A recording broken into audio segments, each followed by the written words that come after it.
I'm looking forward to this one. So much so that I've even written notes. I've got my notes ready. I didn't want to forget anything. I took the dog out for a walk this morning. And while I was out walking, the idea came to me to talk about something. And then I've already done this vlog once in my head, because it was all about when I'm walking the dog, I was thinking about it and did it. So now it's just to try out doing it again, to work out where we're going to go today. This way without dying. I've done a couple of vlogs in the past where I've gone, is it just me? Is it just me? And a lot of you seem to agree with what I say, which is nice. But you do get a couple of negative comments like, oh Rick, stop being so negative. You're such a negative thing. And I'm actually generally not a negative person. I'm really not. It's just when you bring stuff up, there's a little bit of annoyance. It comes across that maybe you might be a little bit more of a like negative outset or something like that, but it's not. It generally isn't that. Generally isn't that. So what I thought today I'd talk about comedy instead. My favourite love of all, comedy. Before we do that though, what I need you to do is, before we do that, we need to start talking about subscribe, about hitting that subscribe button.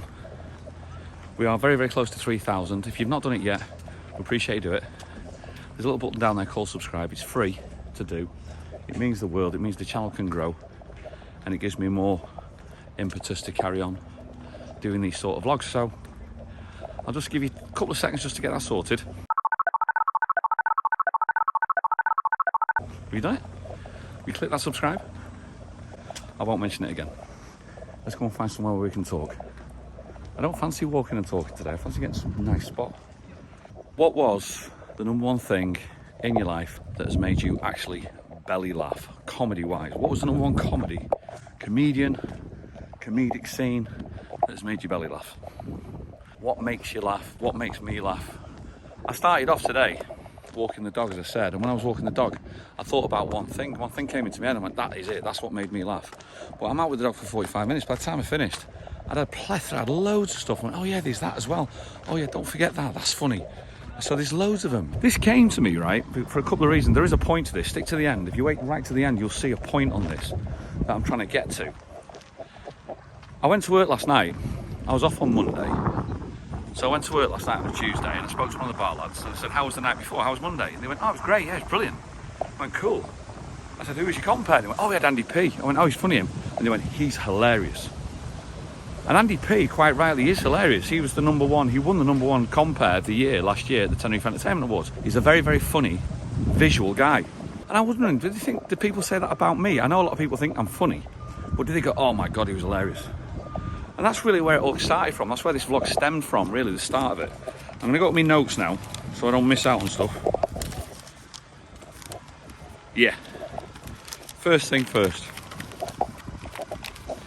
Let's go back in time when it comes to comedy. I fell asleep watching Bernard Manning. I won't lie. It came to a nightclub that I was working at. So there's about 3,000 people in this nightclub, 2,000 people, I don't know. And I fell asleep. And it was like, yeah, it wasn't for me. It wasn't my comedy. Bloke walks into a pub. It's not my comedy at all. Didn't find him funny. You know, I understand a lot of people did find him funny, but it wasn't my thing. On a Sunday evening, it was the story of the two Ronnies when I was young growing up. Didn't really get, I thought Ronnie Barker was very funny. I didn't really get Ronnie Corbett. But I suppose you have to have a straight guy to somebody's funny guy. But the writing of it was most probably, for me, was a lot more clever and intuitive. It was all about the writing for me. The Ronnie Barker in the two Ronnies. The Worm That Turned, I thought was brilliant. I thought the sketches were good. 4 Candles. Didn't really like the point when Ronnie Corbett just sat in a chair trying to tell a joke that just went on forever. I found that actually, to be honest with you, quite boring. It wasn't my cup of tea at all. But the two Ronnies was the start, really, when I started actually understanding a little bit more about comedy. Didn't realise at the time, but it was actually the writing that I actually enjoyed. I don't know what's worse, whether it's busy and people ignore you, or whether it's quiet and you can talk, but then people stare at you more. I don't know. Living in the north, we grew up watching, living on, really, Coronation Street. And I think there was the start where you realise comedic writing and how good it could be. The scripts that were going on between Stan and Hilda Ogden, very, very funny. Jack and Vera Duckworth, very, very funny. And the scenarios that were going on from there, that I actually found it quite a light-hearted show to watch. I found it a really funny comedian, but it proper made me laugh. I enjoyed looking forward to it because it actually made me laugh. And some of the writing in there, you start to realise, and when you look back now, the brilliance of the writing, of how quite clever it was, really. I think there's still one of the sketches, I mean, it's not that long ago, probably 10 years ago, was Roy Cropper and Mary playing chess, and they're trying to play it a bit seductively, and they're not seductive at all. And then Mary turns around to Roy and says, "Oh, what was that line?" Says, "Oh, Roy, I seem to have tripped some piccalilli on your bishop." And they were trying to make that into a romantic line. It was really, that really did make me laugh. Made me chuckle a lot, that one. But then growing up in the 80s, I found a lot of political comedy, and I found that to be not my thing at all. I couldn't get them. I've wrote them down, actually, the ones I didn't. Joe Brand, Ruby Wax, Ben Elton, even modern day stuff like Joe Lycett doesn't really make me laugh at all. I don't find that a decent political comedy. I don't really get. The only one I've got in at the moment was a guy called Jonathan Pye, who I think his character Jonathan Pye, I think, is absolutely that he is bang on the money with what he does. But I don't know if it's because now I'm older, I understand the politics a little bit more, so I can understand the scenarios. Whereas when you were younger, you don't really get it. You know what I mean? It's just not really a thing, I suppose. Here's a controversial one for you. Fawlty Towers. Was it your thing? People say it's the best comedy ever written, and I'm like, I have to disagree. Let's set you up here. I think that's alright, isn't it? That's alright, does it? Doesn't it? It works. The Fawlty Towers was... I don't know about Fawlty Towers. John Cleese, I think John Cleese is a funny man, but again, I never got Life of Brian. I never got that comedy either. Life of Brian, the other, what were they called? I can't remember the name of the bloody things now. Eric Idle, you know those ones? Oh, I've lost his name. Let me get back to you, 2 seconds.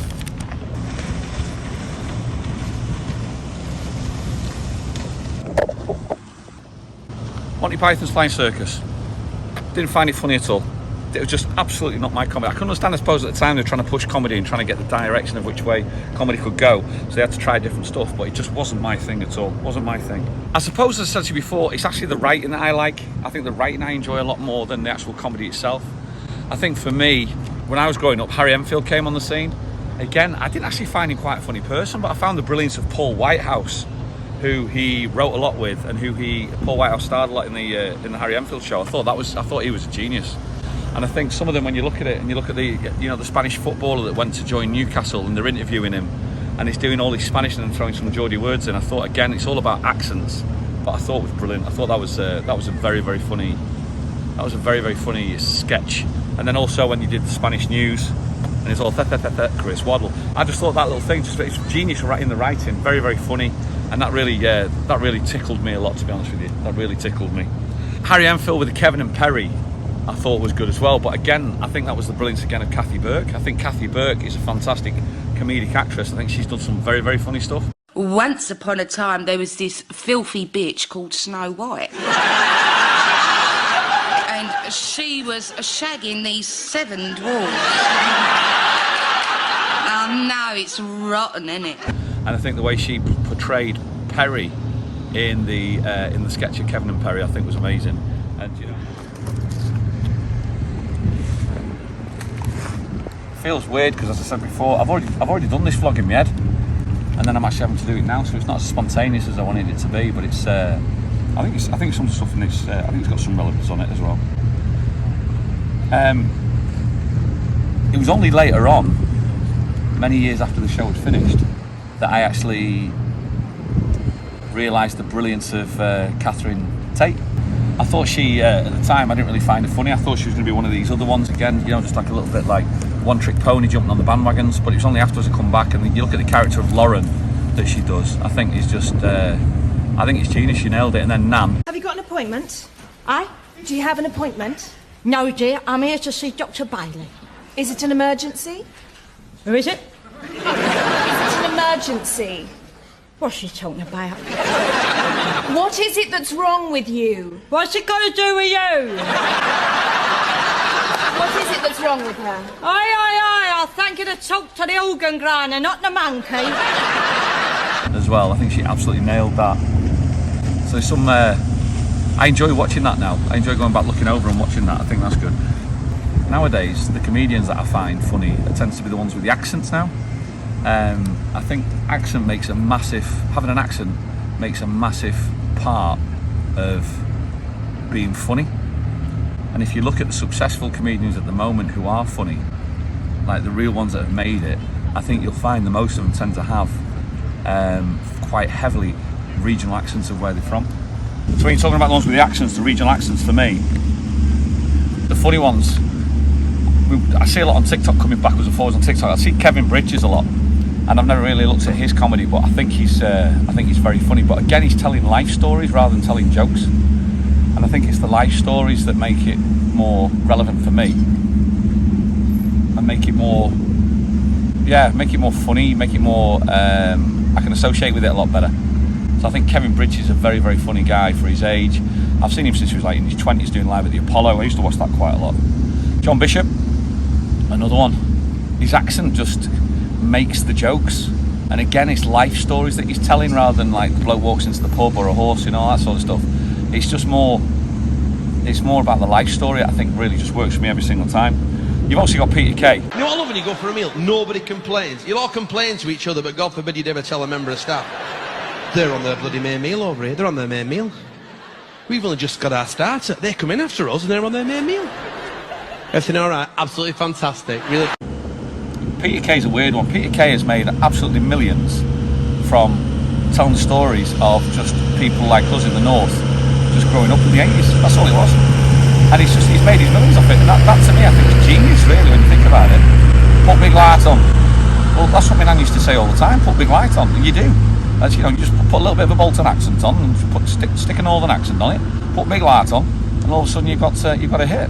But then obviously, Phoenix Nights, that was just the reality of clubland in the north.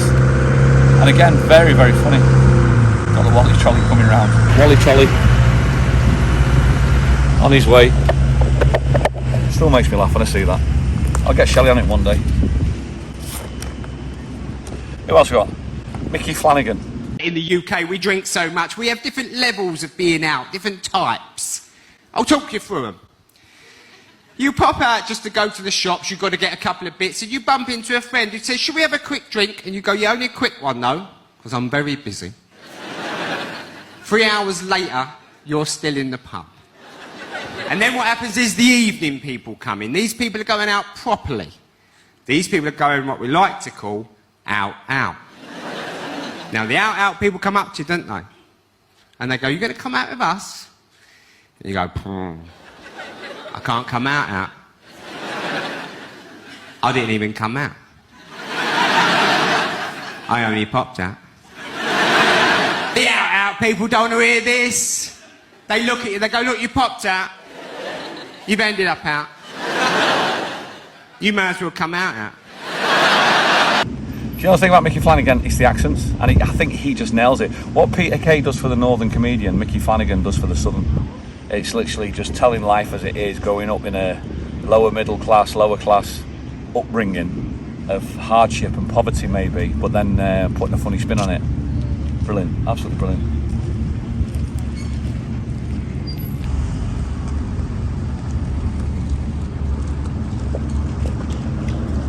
I see what I mean about getting busier. It's getting busier.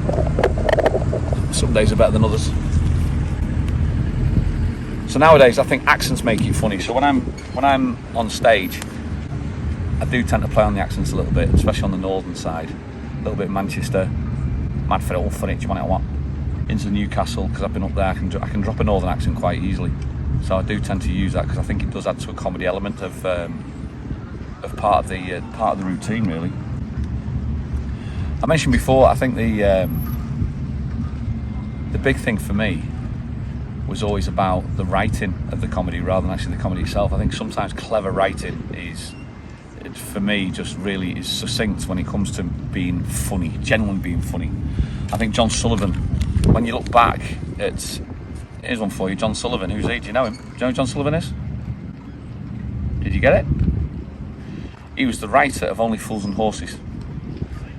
And again, when you think of Only Fools and Horses, and you think If I think back now at that show, I can see in my head already 3 hilarious clips that'll still stick with me, and I'll remember most of it until the day I die. Obviously, you've got Del Boy falling through the bar, which is just, that goes down as one of comedy gold. They reckon that's one of the funniest ones. I can think of 4 now, actually. So that was good. I think the other one is the chandelier sketch. You just have to mention that, don't you? Chandelier sketch, and the whole thing comes back to you.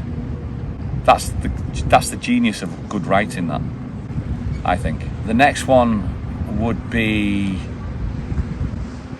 I think it's when they go clay pigeon shooting, and he's got the gun. He's got a sawn-off shotgun to go clay pigeon shooting, and he's got it on his hip. And he goes, "Right, John." And the guy goes, "Don't you mean pull?" And he goes, "All right, Paul." And then does it, and that was funny. Trig, why do you call me Dave? My name's not Dave. My name's Rodney. I thought it was Dave. Oh, it's Rodney. You sure? Yeah, I'm positive. I've looked it up on my birth certificate and my passport and everything. It is definitely Rodney. Oh, well, you live and learn. So what's Dave? A nickname, right? No! You're the only one who calls me Dave. Everybody else calls me Rodney. And the reason they call me Rodney is because Rodney is my name. Oh, well, I shall have to get used to calling you Rodney. Thank you. Yeah, Basil, are you going to get this meeting started? Me and Dave ain't got all night. And obviously then you've got the same broom. I've had the same broom for God knows how many years. And it's just things, it's that the writing is genius enough that stays with you all the way through your life, really. You look back on it and even now it just puts a smile on my face with it. And I was never really a big Only Fools and Horses watcher because of my age. I came into it a little bit later. Much preferred Grandad to Uncle Albert. I thought Grandad was a lot funnier, but obviously he was the original cast, and then they had to find it. Once he passed, they had to find somebody else. But for me, Grandad was the Only Fools and Horses was Rodney and Grandad, and Del Boy. That was good. The writing from Ronnie Barker I thought was great as well. 4 Candles, and also when he went into Open All Hours, I thought that was really, really genius. I thought very clever, and that was obviously David Jason, which was a very good actor for me anyway. I thought that really did what made me laugh. There's a couple now that might the controversial ones. I think it's an absolute genius is Ricky Gervais. I think Ricky Gervais is just what he's done.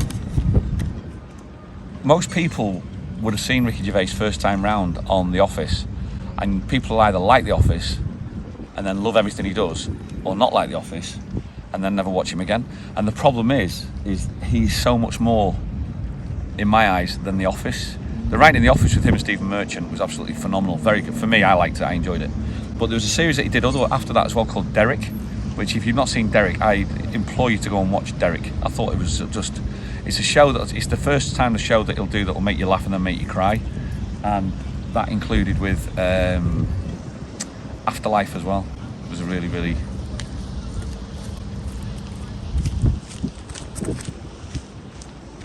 Hola, buenas. They all look. Afterlife was genius writing. But I think the one that got me the best of all was when somebody decided, they did a podcast, Ricky Gervais, Stephen Merchant and Carl Pilkington. They did a podcast and then somebody decided to put cartoons to the podcast, so it became the Ricky Gervais podcast, but then put cartoons to it. And they're all over the internet, they're all over YouTube, and they are very, very funny. That was the introduction really of Carl Pilkington as well. I mean, he came up with some classic lines, didn't he? They sent him around the world and he sent him to the Great Wall of China. And he's looking at the Great Wall of China and he's saying, look, this is supposed to be one of the most amazing man-made structures in the world. He says, what you can see from space, and apparently it goes on and on and on forever. Well, so does the M6. And that was it. So does the M6. And it's just like, you don't know if that's just, is that planned comedy, is that written comedy, or is that just off the cuff? And it's just, I think to me, it's a brilliant line. Another great one, again, I've watched him a couple of times in concert, was Eddie Izzard. Big in the day for me. He was the funny one. I think if anybody knows Eddie Izzard, you'll know his most famous one was the Death Star canteen. And the idea that in Star Wars they've got the Death Star, which Darth Vader runs, but they must have had a canteen in there as well. And the guy working behind the counter in the canteen doesn't know what he's on really, he just thinks he's in a canteen. And when Darth Vader comes in and orders his chicken arrabbiata, the guy behind the counter is like, thinks he's the boss, and he thinks he's called Jeff, who's the head of the canteen. He doesn't realise he's like the head of the, he's talking to Darth Vader or whoever he is. And that's very funny. And if you see it in the Lego form, I've just put the Lego form up there for you, you can see.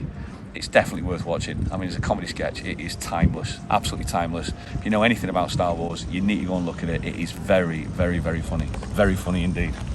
I generally would recommend that you go and check out Ricky Gervais. I think he's, if you just saw The Office and you've not been a fan of him, just go and have a look at some of the other stuff he does. His stand-up stuff is genius. It's brilliant. Very, very clever.